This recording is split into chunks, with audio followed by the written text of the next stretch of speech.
Kuretase adalah prosedur untuk menyingkirkan jaringan granulasi terinflamasi atau jaringan yang nekrotik yang berada pada dinding pocket periodontal. Tujuan dari kuretase secara umum adalah membuat perlekatan baru, mengeliminasi gingival pocket, memperbaiki gingiva menjadi lebih sehat, baik warna, kontur, konsistensi, dan tekstur permukaan. Kuretase tertutup terbagi menjadi dua, yaitu kuretase gingival. Adalah prosedur di mana dilakukan pengambilan jaringan lunak terinflamasi yang berada di lateral dinding pocket. Selanjutnya ada kuretase subgingiva. Adalah prosedur yang dilakukan dari junctional epitel di mana perlekatan jaringan ikat disingkirkan sampai ke tulang alveolar. Indikasi kuretase: kedalaman pocket yang dangkal dengan lebar dan ketebalan jaringan gingiva yang adekuat, jaringan edema yang meradang. Bagian dari persiapan awal sebelum membuka prosedur bedah dalam upaya untuk mencapai kualitas jaringan yang dapat ditangani dengan mudah. Untuk pocket supradoni dengan kedalaman kurang dari 5 mm. Pada pasien yang merupakan kontraindikasi dilakukannya bedah periodontal, apabila setelah scaling dan root planning masih ada inflamasi, pocket infraboni dengan kedalaman sedang atau moderate. Untuk kontraindikasi kuretase, yaitu adanya infeksi akut seperti NUC, terdapat fibrous enlargement seperti penile hyperplasia, pocket yang kedalamannya lebih dari 5 mm.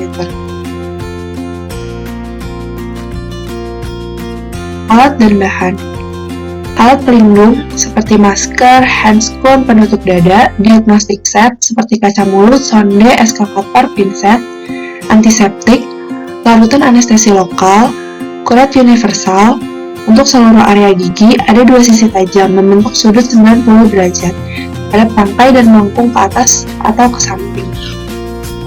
Kuret Gracie nomor 1-4 untuk gigi anterior, nomor 5-6 untuk anterior dan gigi premolar, nomor 7-10 untuk bagian bukal dan lingual gigi posterior, nomor 11 dan 12 untuk mesial gigi posterior, nomor 13 dan 14 untuk distal gigi posterior.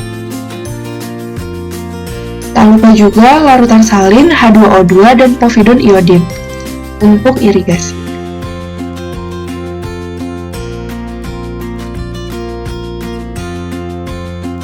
Lakukan isolasi daerah kerja, asepsis, dan anestesi lokal. Selanjutnya, masukkan kuret ke dalam dinding pocket sampai menyentuh junctional epithelium. Selanjutnya, kuret dinding jaringan lunak dengan stroke horizontal. Dinding pocket harus didukung oleh tekanan jari lembut pada permukaan luar. Lakukan stroke beberapa kali untuk menghilangkan epitel dan jaringan granulasi.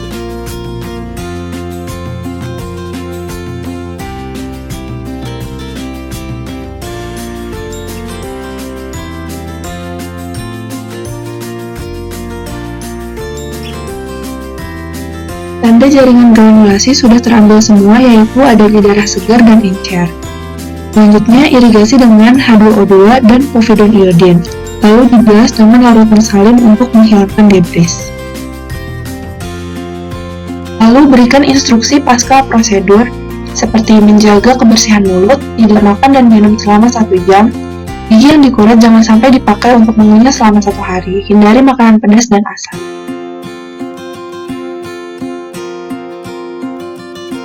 Medikasi yang diberikan, amoxicillin 500 mg 3 kali sehari, metronidazole 250 mg 3 kali sehari, lalu berikan obat kumur Minosep.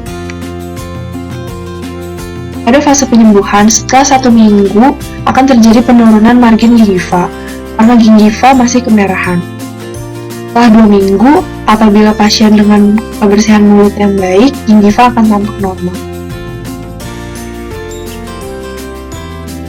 Selanjutnya akan ada video yang ditampilkan. Setelah dilakukan asepsis dan anestesi lokal, masukkan kuret ke dalam dinding pocket sampai menyentuh junctional epithelium. Lakukan kuret pada dinding jaringan lunak. Dinding pocket harus didukung oleh tekanan jari lembut atau pada video ini dilakukan menggunakan cotton bud pada permukaan luar.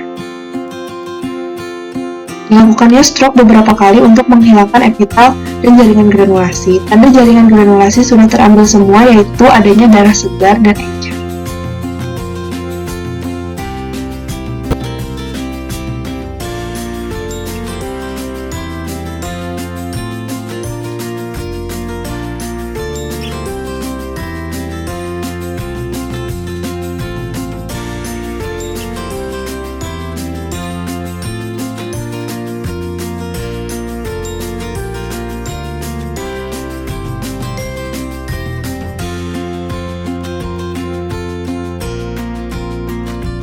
Gingivectomy. Gingivectomy adalah eksisi dinding jaringan lunak pada pocket yang memberikan visibilitas dan aksesibilitas untuk scaling dan route planning. Indikasinya yang pertama eliminasi pocket supragoni bila dinding pocket fibros dan keras.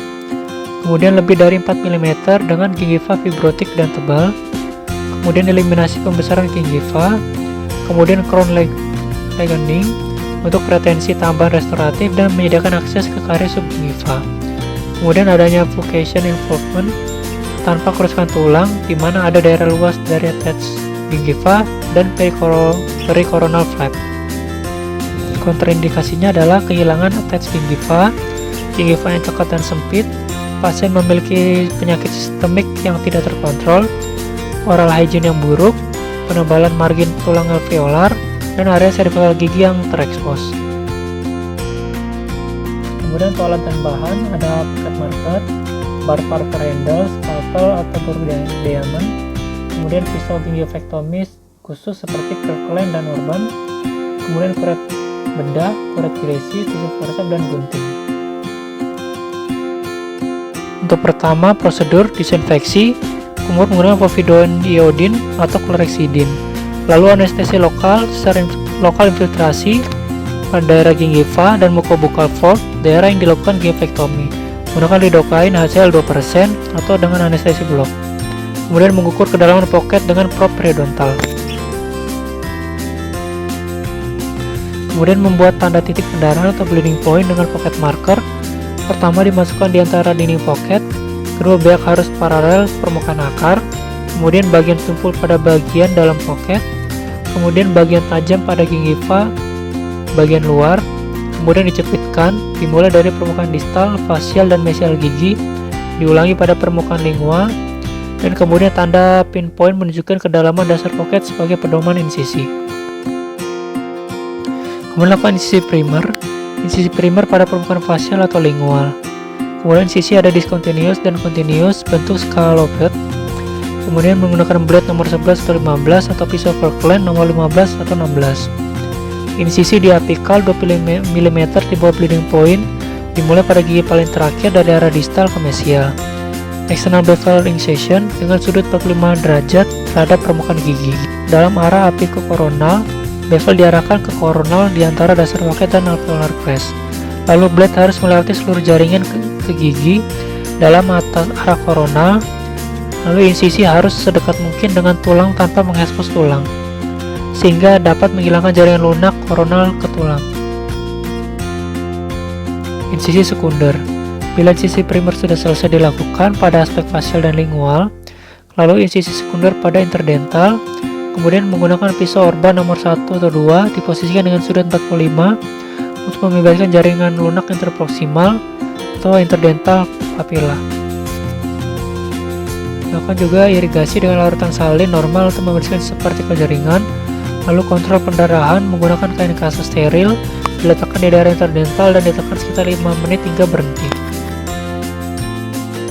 Untuk dressing sendiri adalah penghalang fisik yang ditempatkan di daerah pembedahan untuk melindungi jaringan penyembuhan dari kekuatan yang dihasilkan selama proses pengunyahan untuk kenyamanan dan penutupan adaptasi.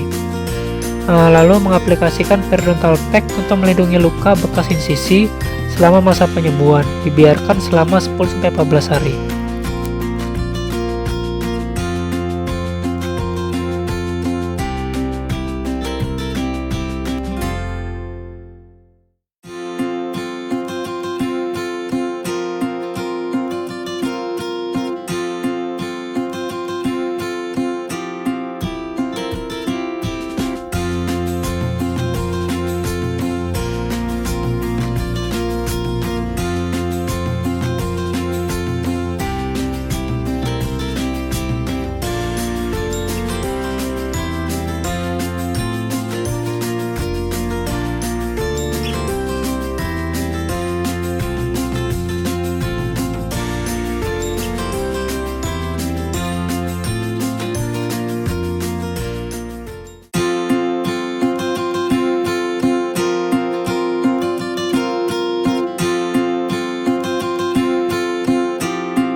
Operkulektomi adalah prosedur bedah untuk menghilangkan operkulum atau flap gusi yang menutupi sebagian gigi, khususnya molar ketiga, sehingga dapat mencegah perkembangan perikoronitis akut.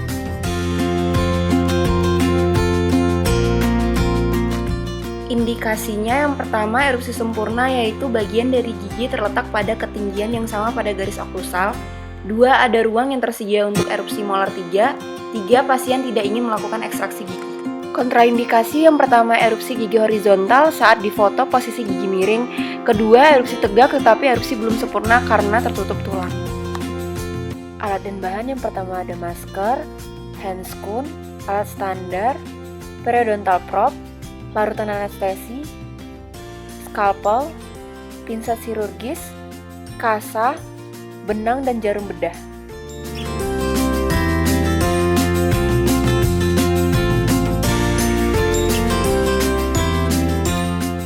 Prosedurnya yang pertama menentukan perluasan dan keparahan struktur jaringan yang terlibat serta komplikasi yang ditimbulkan. Yang kedua, menghilangkan debris dan eksudat yang terdapat pada permukaan operkulum dengan aquada steril atau aliran air. Yang ketiga, usap dengan antiseptik. 4. Operkulum atau pericoronal flap diangkat dari gigi dengan menggunakan scaler dan debris di bawah operkulum lalu dibersihkan. 5. Irigasi dengan air atau aquada steril. Setelah menentukan perluasan dan keparahan jaringan struktur yang terlibat, setelah itu kita melakukan probing untuk mengetahui tipe pocket, false atau true pocket. 7. Lakukan anestesi lokal, yaitu anestesi blok nervus inferior alveolar untuk molar mandibular. 8. Insisi awal dimulai dari anterior ke batas ramus dan ke permukaan distal dari mahkota sedekat mungkin dengan CFC.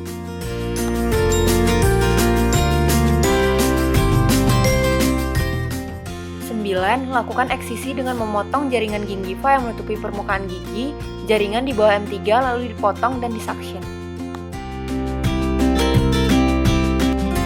Setelah itu, sisa jaringan diambil dengan menggunakan pinset chirurgis.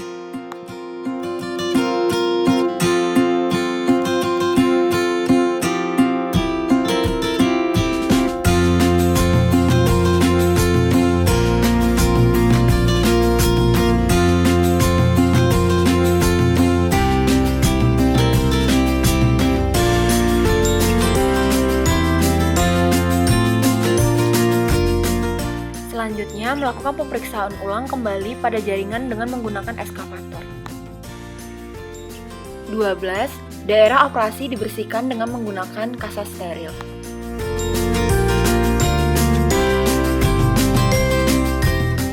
13. Lakukan penjahitan dengan menggunakan benang dan jarum bedah. Penjahitan dilakukan karena luka terlalu besar dan terlalu banyak pendarahan. 14. Irigasi menggunakan H2O2 dan povidone iodin serta larutan salin.